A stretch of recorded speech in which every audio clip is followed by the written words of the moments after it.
Müasir musiqilərlə muğamın sintezinə necə baxırsınız? Bizim müasir milli musiqimizin inkişafını hansı istiqamətdə görürsünüz?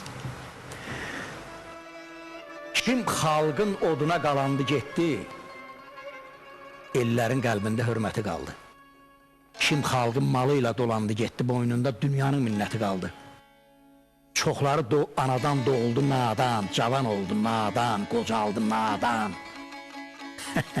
Cənnət xəyalı ilə getdi dünyadan, yazığın dünyada cənnəti qaldı. Çoxu da anadan oldu ər kimi, yaşadı nər kimi, öldü nər kimi, getdi vurğun kimi, ələskər kimi. Şirin sözü qaldı, söhbəti qaldı.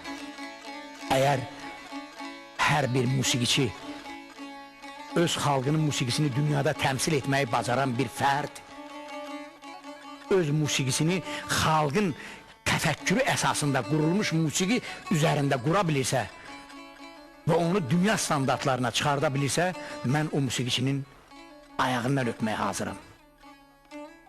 İndi biz şifrləri açılır. Görün Üzeyir bəyin Koroğlusunda nələr var? Görün Üzeyir bəyin Leyli Məcnun'da nələr var? Şəb-i Hicran məyər? Şəb-i Hicran xorunu dünyanın bütün ölkələrində göstərmək olar. O musiqini eşitsinlər qoy. Şəb-i Hicran xoru məyər yer kürəsində yaşayan bayaqlar dediyim əşrəfi insanlığın, insanlıq toplumunun başqa planetlərdə yaşayan insanlığa ismarıcı deyilmi? Məhəbbət ismarıcı deyilmi? Amal ismarıcı deyilmi? Ona görə mən deyirəm ki, başımda fırlanır nə qədər xəyal. Gərək qalib gəlsin cahanda kamal. Bizim Azərbaycan cahanında kamal qalib gələ-gələ bizim musiqimiz dünyada birinci yeri tutacaq. Tutub da həməşə də tutacaq.